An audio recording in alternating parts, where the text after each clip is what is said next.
Chapter 8. Why I took up the study of mental science. I have frequently been questioned about my reasons for taking up the study of mental science, and as to the results of my search, not only in knowledge of principles, but also in the application of that knowledge to the development of my own life and experience. Such inquiries are justifiable, because one who essays the role of a messenger and teacher of psychological truths can only be effective and convincing as he or she has tested them in the laboratory of mental experience. This is particularly true in my case, as the only personal pupil of Thomas Troward, the greatest master of mental science of the present day, whose teaching is based upon the relation borne by the individual mind toward the universal creative mind, which is the giver of life, and the manner in which that relation may be invoked to secure expansion and fuller expression in the individual life. The initial impulse toward the study of mental science was an overwhelming sense of loneliness. In every life there must come some such experiences of spiritual isolations as, at that period, pervaded my life. Notwithstanding the fact that each day found me in the midst of friends, surrounded by mirth and gaiety, there was a persistent feeling that I was alone in the world. I had been a widow for about 3 years, wandering from country to country, seeking for peace of mind. The circumstances and surroundings of my life were such that my friends looked upon me as an unusually fortunate young woman. Although they recognized that I had sustained a great loss when my husband died, they knew that he had left me well provided for, free to go anywhere at pleasure, and having many friends. Yet if my friends could have penetrated my inmost emotions, they would have found a deep sense of emptiness and isolation. This feeling inspired a spirit of unrest that drove me on and on in fruitless search upon the outside for that which I later learned could only be obtained from within. I studied Christian Science, but it gave me no solace, though fully realizing the great work the scientists were doing, and even having the pleasure and privilege of meeting Mrs. Eddy personally. But it was impossible for me to accept the fundamental teachings of Christian Science and make practical application of it. When about to abandon the search for contentment and resign myself to resume a life of apparent amusement, a friend invited me to visit the great seer and teacher Abdu'l-Baha. After my interview with this most wonderful of men, my search for contentment began to take a change. He had told me that I would travel the world over seeking the truth, and when I had found it, would speak it out. The fulfilment of the statement of this great seer then seemed to be impossible. But it carried a measure of encouragement, and at least indicated that my former seeking had been in the wrong direction.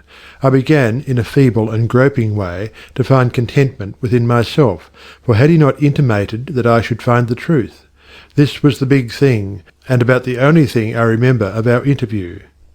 A few days later, upon visiting the office of a New Thought practitioner, my attention was attracted to a book on his table entitled The Edinburgh Lectures on Mental Science by Thomas Troward. It interested me to see that Troward was a retired divisional judge from the Punjab, India. I purchased the book, thinking I would read it through that evening. Many have endeavoured to do the same thing, only to find, as I did, that the book must be studied in order to be understood, and hundreds have decided, just as I did, to give it their undivided attention. After finding this treasure book, I went to the country for a few days, and while there studied the volume as thoroughly as I could. It seemed extremely difficult, and I decided to purchase another book of Troward's, in the hope that its study might not require so much of an effort. Upon inquiry I was told that a subsequent volume, The Dore Lectures, was much the simpler and better of the two books. When I procured it, I found that it also must be studied. It took me weeks and months to get even a vague conception of the meaning of the first chapter of Dore, which is entitled Entering into the Spirit of It. I mean by this that it took me months to enter into the spirit of what I was reading. But in the meantime a paragraph from page 26 arrested my attention, as seeming the greatest thing I had ever read. I memorized it, and endeavoured with all my soul to enter into the spirit of Troward's words.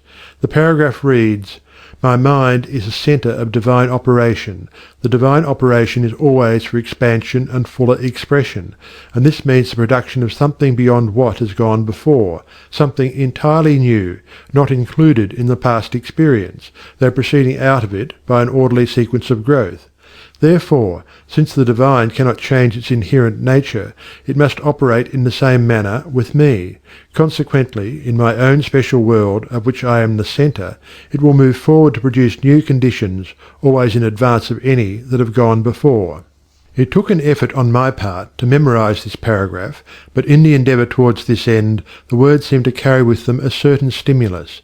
Each repetition of the paragraph made it easier for me to enter into the spirit of it. The words expressed exactly what I had been seeking for. My one desire was for peace of mind.